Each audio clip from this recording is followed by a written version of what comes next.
Welcome to Gamblin Ramblin, our weekly show. I'm Tim Kalinowski. That's Charlie DiSturco.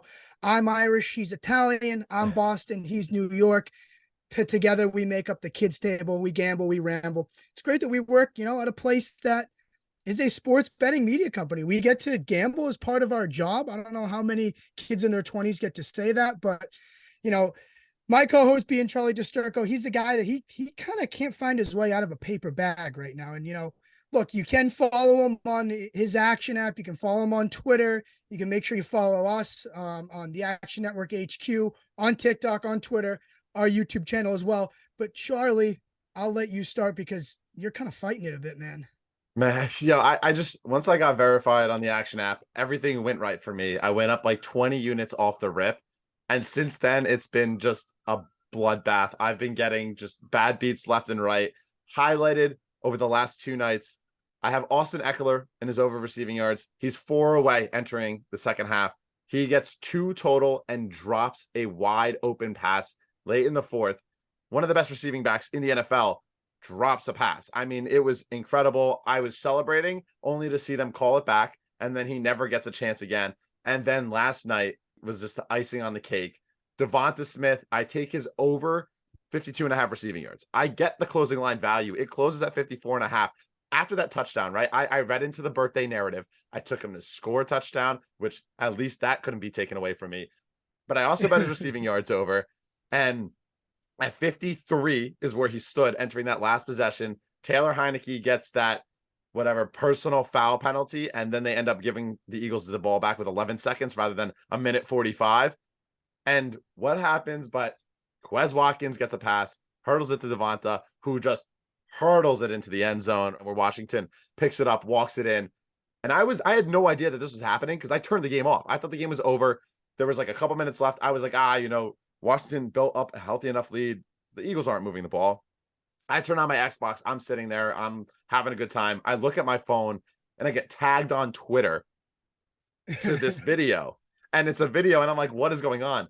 And I just see bad beat. DeVonta Smith, like before this play, 53 yards. After this play, like 36 or 37, whatever, he ended at 39. I couldn't believe it. I was like, are you kidding me? Like, first off, how does a lateral that he doesn't even catch count as negative receiving yards? That's beyond me. At least it would have helped me a little bit. I still had a negative day. It's just not been my last couple of weeks. It's not been great for me.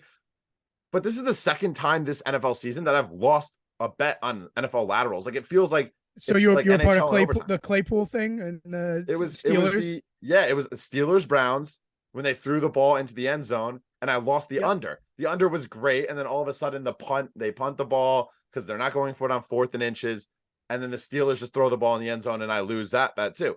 So it's just like, are you kidding? Like, the laterals, I don't understand how I keep getting these bad beats. It's once you're in a cold streak, it feels like you can never get out of it, and you need like something from the gambling gods to help you. Well, the gambling gods are looking at me and just stomping on my head right now. I don't know what's going on. DeVonta Smith goes under his receiving yards because of a lateral. It's been not a great time, Tim. It's been awful.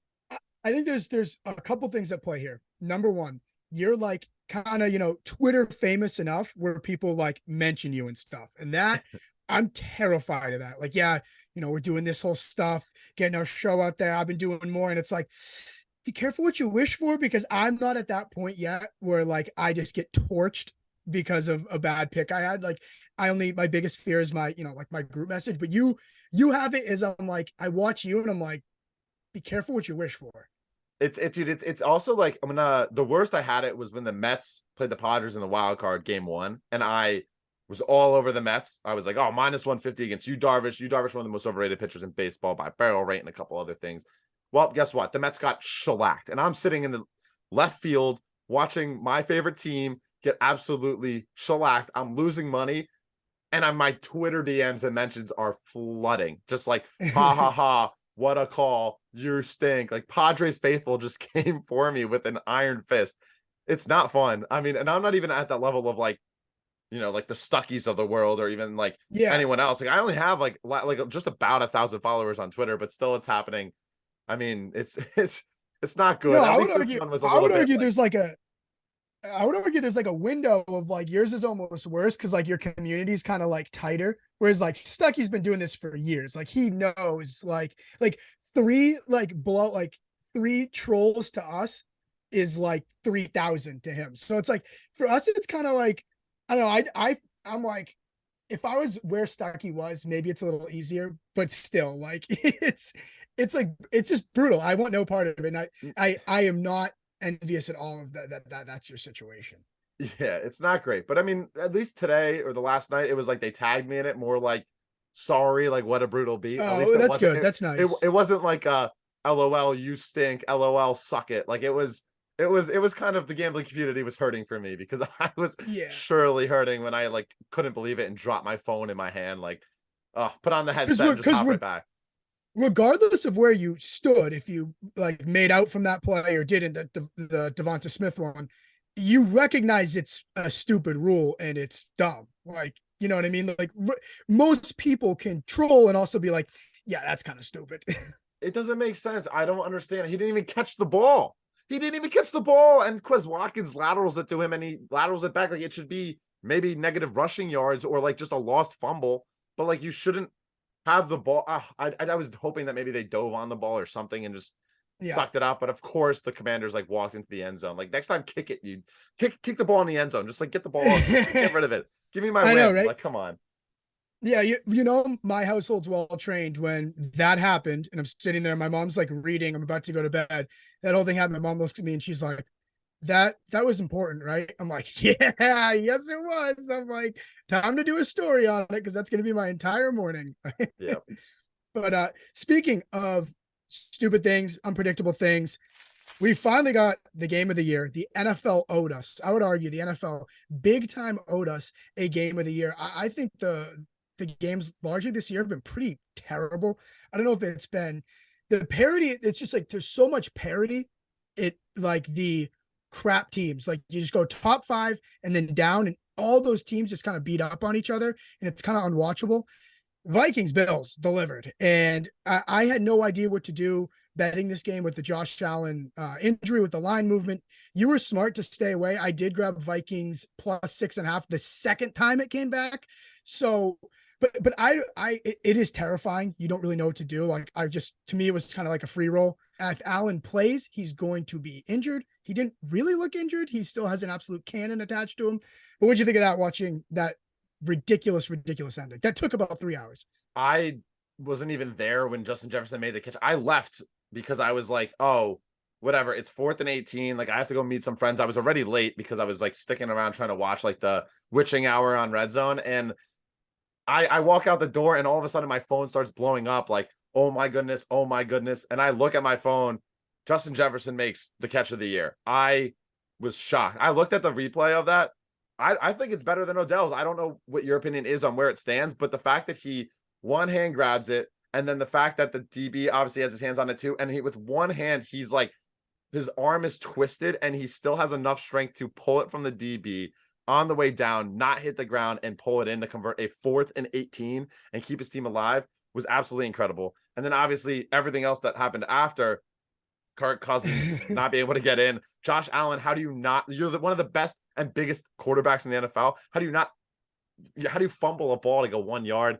It was incredible. I was watching it at the bar, and everyone else is dancing. Everyone else is having a great time, and I'm sitting there, eyes glued. I didn't even have money on the game, but it was one of those games, like you said, one of the best of the year. I couldn't take my eyes off it. It didn't matter what was going on in my surroundings. Like I had no was it dog in that fight, and I Yeah, no still skin was in the having a game. great Yeah. time.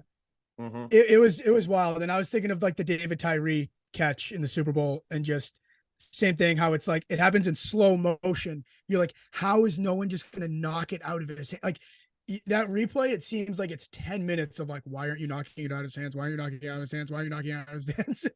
To me, and we've seen Action does a great job. Kerner, Nick Giffen of their luck ratings, and the Vikings have been one of the luckiest teams in the NFL, like the 6th luckiest. How lucky has that team been to fall into that many? Like they fall into wins in the way that your Jets in the day would fall into losses. Oh, okay. That's a sore subject, but we're winning the AFC East now. No, After first place that was a in the ricochet AFC shot. East. First place in the AFC East after we beat your Pats this weekend. That's all I'm going to say about that.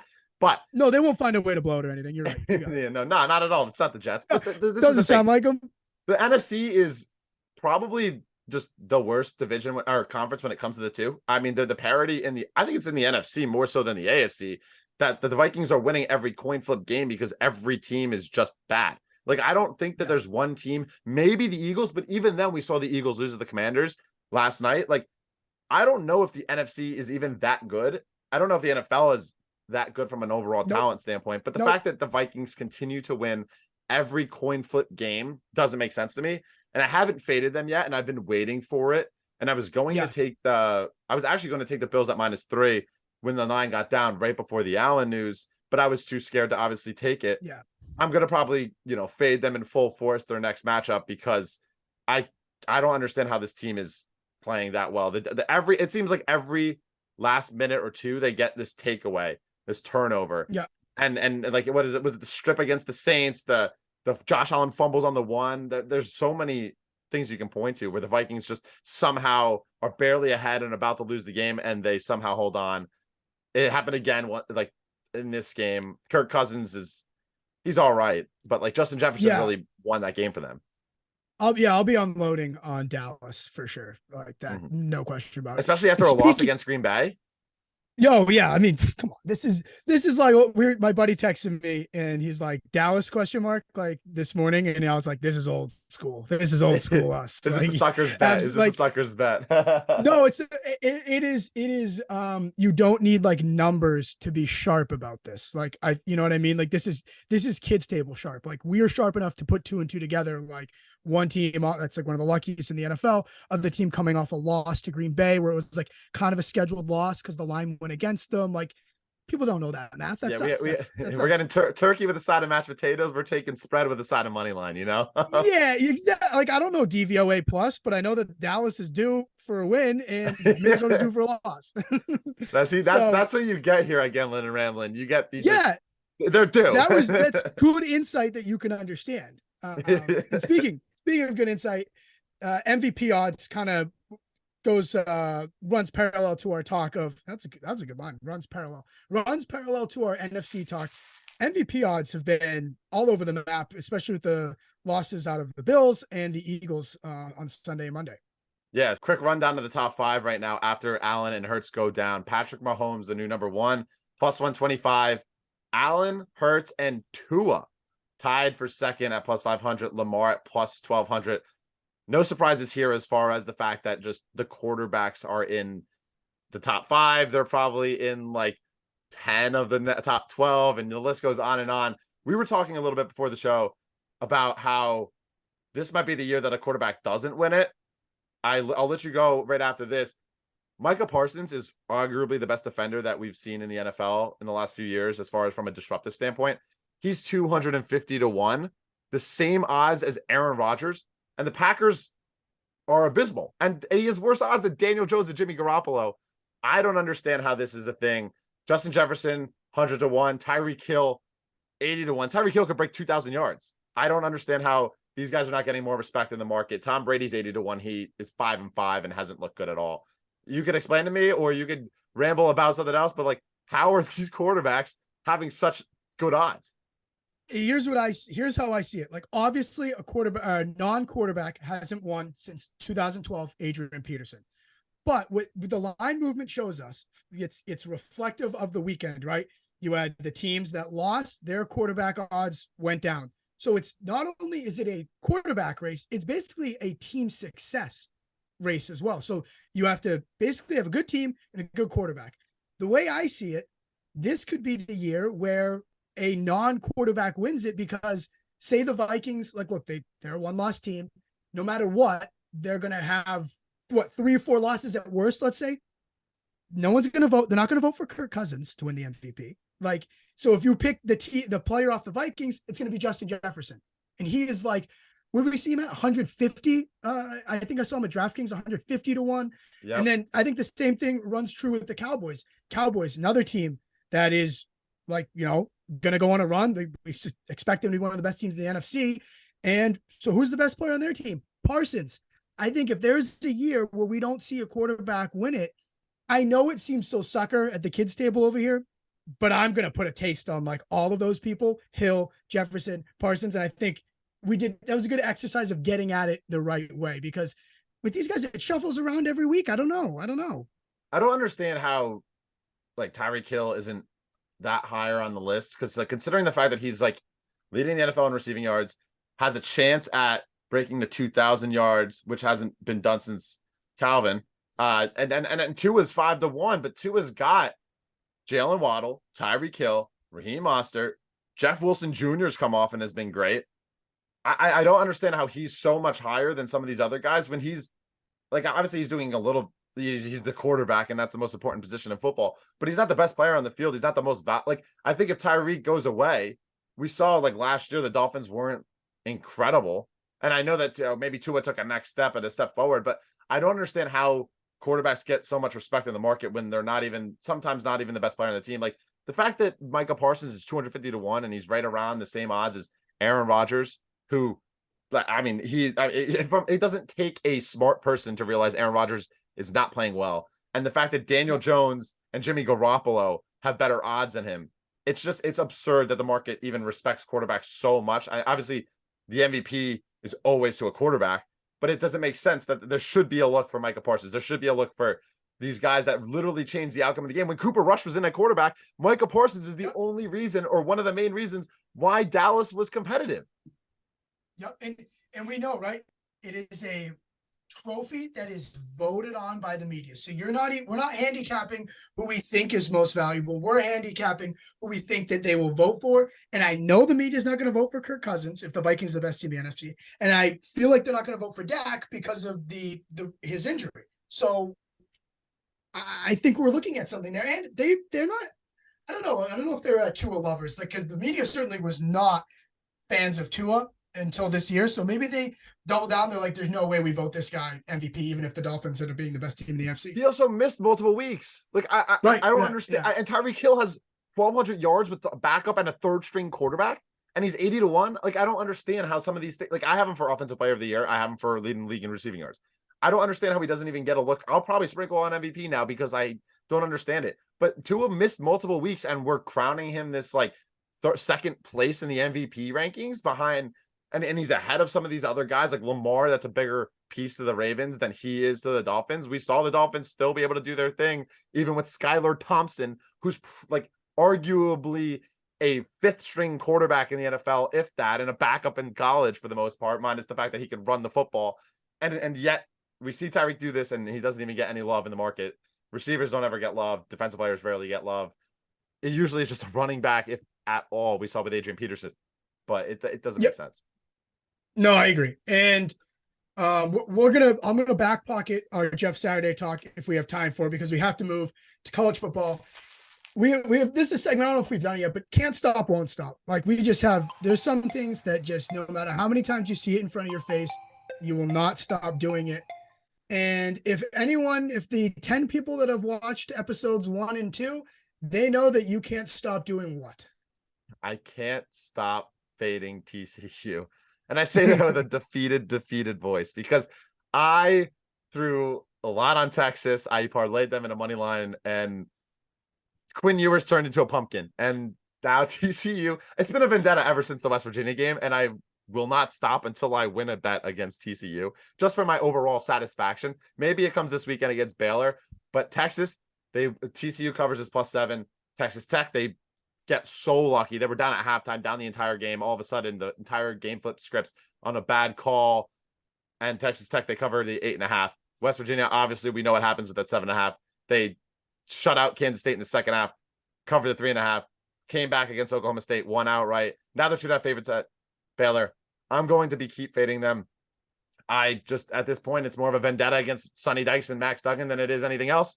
And I'm gonna be fading you like horns down or what is it? TCU horn frog? Like, how do you? I don't even know what to do with my hands. Yeah. I don't know what to do with my hands right now. But I'm more just like, screw you, Sonny Dykes. No, I'm in a very similar spot because I've talked about I've Texas Tech to win the Big 12 at like 14-1. And I've also been fading them probably because I'm like, I'm trying to build the camaraderie around the show. I'm like, oh, is Charlie fading Texas or TCU again? I'm like, yep. And then so I've faded them so much that even if they win the conference, I'm like barely gonna break even. You're like, wait, it's like, it wasn't even worth the ticket. It's more like it's not even, I'm not even like the only one in this boat. Like I feel like every time I look, like Stucky's on fading TCU, like the Yep. overall college community. I don't know if you saw Green Dot Daily like a few weeks or last week, but Darren's favorite bet was Texas. And once Darren said the words Texas -7 out of his mouth, I knew it was over. And if you watch, Stucky literally is like sitting there like this, waiting for the pick. And once the words Texas leaves his mouth, Stucky just goes. And it was just so funny because you knew that Yeah. our colleague Fade Ravel, he chalked us of another TCU game. And of course, TCU went on and rolled in that game, and Texas looked horrendous. Yeah, that was my best bet as well. Like I felt so strongly that like I think it's like a pretty sharp thing when I like TCU, but I will fade them. I thought that was like sharp of me to be like, oh, Texas 7, pick a number. Yeah. Texas is gonna blow them out. So And all of the people yes. on like TikTok that are public figures and stuff that like are people that like the fade gods and stuff, like they were on Yeah. TCU. So I was like feeling pretty confident when I was walking out with my Texas ticket. And then it just nothing went right. They couldn't even score the football. So it was brutal. Nope. Another time I can't stop. I'll do it again next week against Baylor, most likely. And speaking of can't stop, won't stop, Drake May. All right. People are going to turn on their televisions in a couple weeks to watch the Heisman. And they're going to say, who's this kid who looks like he might as well be a sophomore in high school? Well, let me introduce you to that man, Drake May, true freshman quarterback for UNC, and he is currently third in the Heisman odds. DraftKings has him at plus 550. He's only behind CJ Stroud, ever heard of him? Hendon Hooker, ever heard of him? All right. This is a true freshman, and he is dominating. UNC, people have forgotten about UNC. UNC is a one-loss team. Okay. They're going to beat Clemson in the ACC championship. Okay. That's coming from a guy who's a Clemson fan. They will beat Clemson, and Drake May is going to be, statistically, he already is amongst the best quarterbacks in the country. Hooker, Stroud, Williams, pick your favorite. This guy's unbelievable. The fact that he is a true freshman's never won the Heisman, I don't think, because I believe Manziel was a redshirt, but I had to do all this last night, all the statistics for our producer, Hutton Jackson, and like, May's unbelievable. This guy, he's only thrown 3 picks all year, 34 touchdowns. He's tied with Stroud for the most touchdowns in the country, 34. And my biggest argument for why Drake May, should be my Heisman favorite is because of how bad his defense is. His margin for error is so thin. The guy basically has to score every time he touches the ball. All right. His defense, UNC's defense, lets up 31.3 points per game. The other defenses, Tennessee, 21 points a game. Ohio State, 15 points a game. Is this guy's margin? He's basically got to put the ball in the end zone every time he touches the ball, and he's a true freshman doing it. They're a one-loss team to Notre Dame now, which looks a lot better than it did when that actually happened. Watch out for this guy to maybe take the Heisman.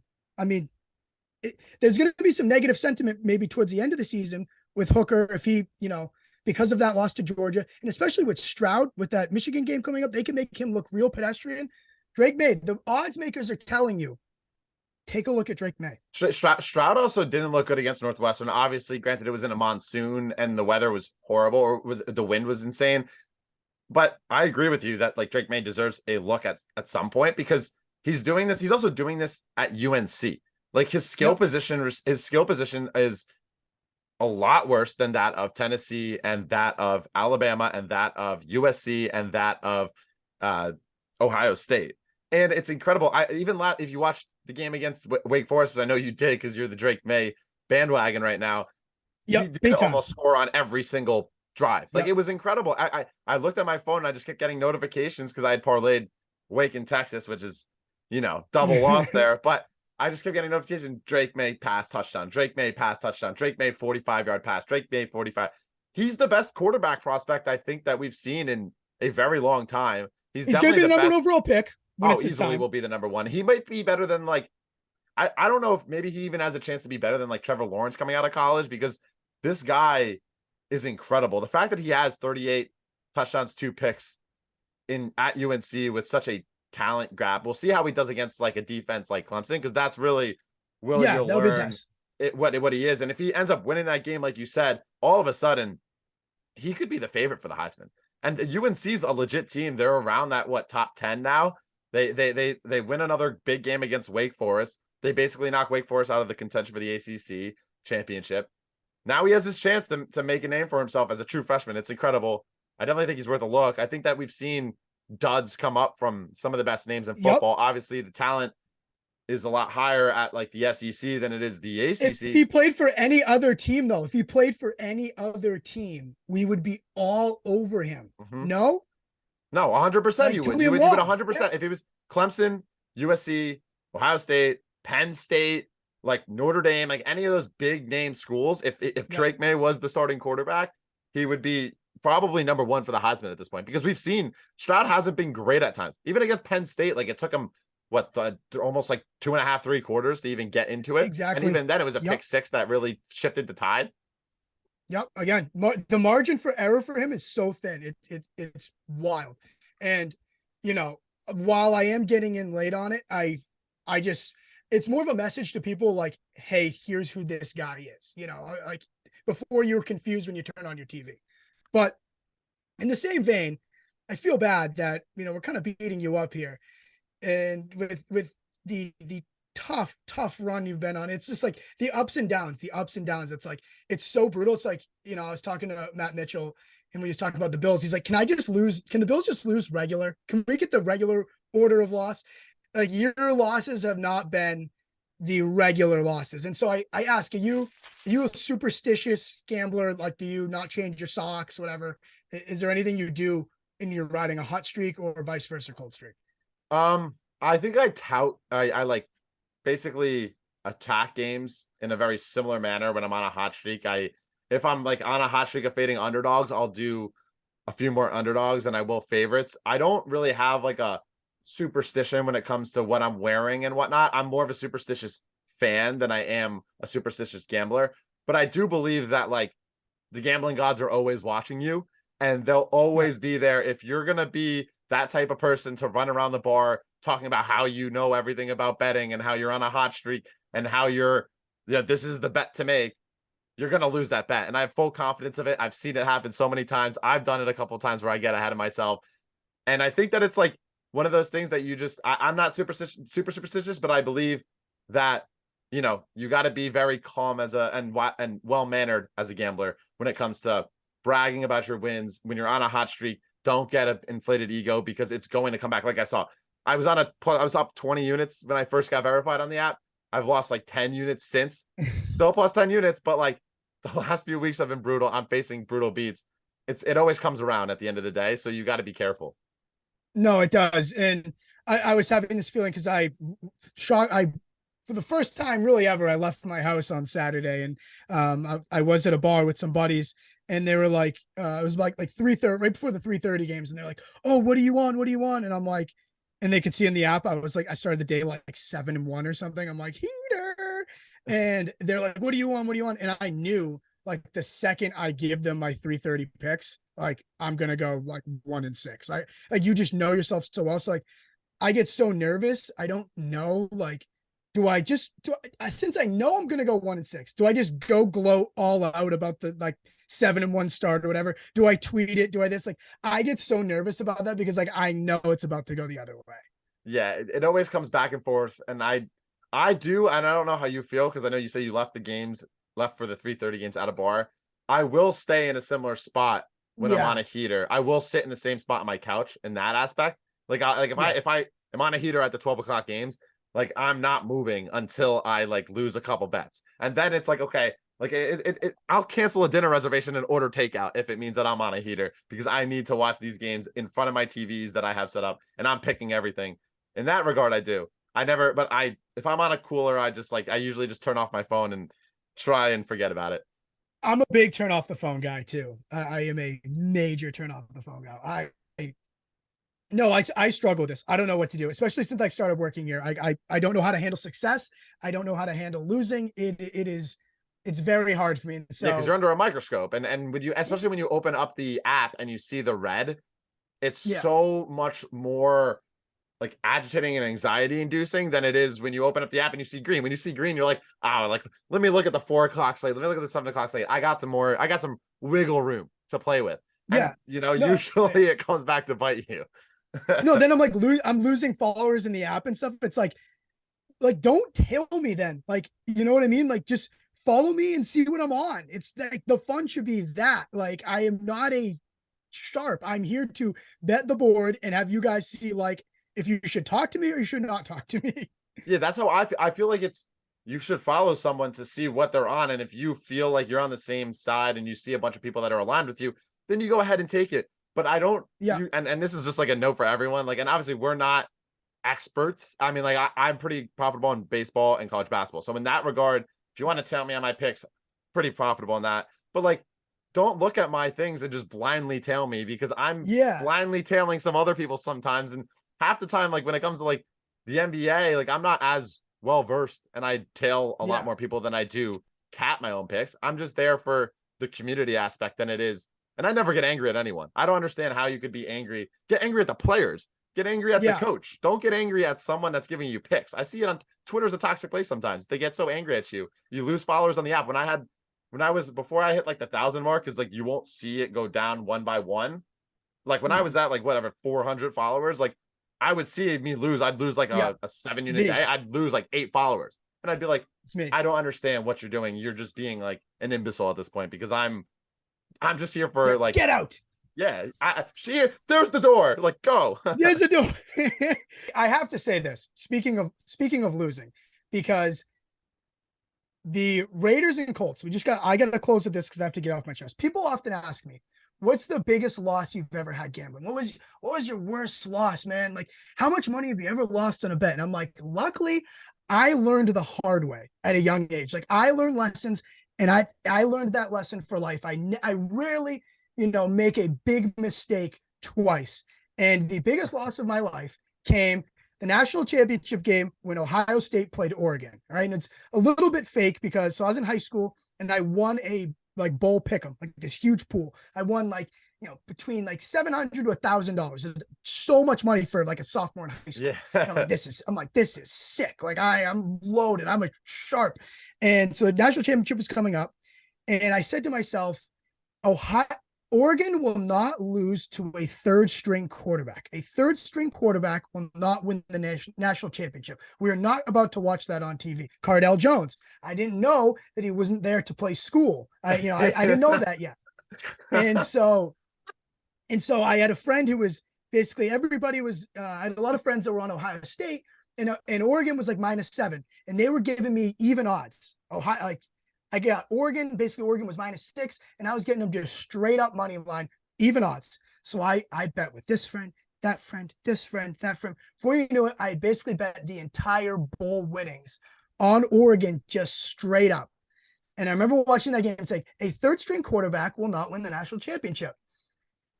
Humbling experience. And the same thing happened to me over the weekend. I said, a first-time NFL coach in any capacity will not win an NFL game against a guy who has coached.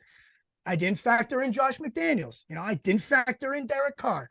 So that's a lesson that I completely blew and had to learn again. And I remember putting the money out like on my little twin bed. I have a picture of it somewhere, just being like, yeah, here's the entire bowl winnings, And I basically had the same process for betting the Raiders. And sometimes you have to learn things 3 or 4 times before you get it. So Yeah, I had to say that. history repeats itself on that one. I stayed away from that game because I had no idea what to expect. But the fact that Jeff Saturday, or I guess we call him Jeff Sunday now, that's going all over Twitter. Yeah, that's cute. He loses a high school football game, and then the next time he coaches from that loss is in an NFL game and he wins. Yeah. He's not that bad of a head coach, I guess. I don't know. I mean, we'll see what happens, but I mean, he went with the Matt guys Ryan, played for him. The obvious. He went with the obvious quarterback pick, like the fact that he didn't go with Sam Ellinger, who's, I mean, the fact that he's even a backup in the NFL or a third string at is just absurd to me. I think that he's a high school quarterback at best. He fits Jeff Saturday's high school football team, not his NFL team. But yeah, I the Raiders are just one of those teams that are on my no bet list, and I refuse to bet them unless they're in a divisional game, and then I'll consider it. They're just one of those like ugly teams that just you never know what you're gonna get from them. Yeah, and I know I did go off schedule there, but if anybody, again, the 3 people watching, if you're interested, text me, drop your comment in the comment section of YouTube, tweet us, whatever. I want to get out of answering a lot of those questions of like, do you tout your wins early? How do you get out of a slump? I think that could be. I'm interested to get as many perspective as possible of what people think, what they do. They want us to answer similar questions because I believe in good etiquette in the gambling community. Yeah, you got any questions about certain things, even just learning basics in gambling. We try to teach you that here. That's why we talked about the chase last week. We talked about, going back to the well and all that stuff.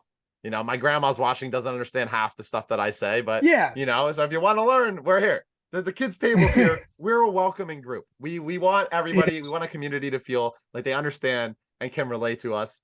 And, sometimes you keep fading TCU and there's no sharpness about it. And sometimes you're sharp and you win a couple bets and you win your bull pick'em, Exactly. Tell everybody where to find you, then we'll wrap it up. Find me on Twitter and the Action app at Charlie DiSturco. You might want to wait maybe like 5 days before I start winning a couple bets and, go back on a heater because gambling always comes and goes. It's like basketball, it's a game of runs, but that's where you can find me. Like college basketball season's upon us, so I'm getting ready with a loaded slate. It's been wild too to start, so definitely hop on that. It is a great time of year. I love this time of year. You have every excuse to just sit on your couch and do nothing but watch games and responsibly gamble. You can find me T Kalinowski 12 on the Action app. Again, don't tell me, just see what's up. And then at Timmy Cal 12 on Twitter. We are Gamblin and Ramblin. Good luck with your bets this week. Thought it was a good show. Everybody have a fantastic weekend and enjoy sitting on your couch doing nothing.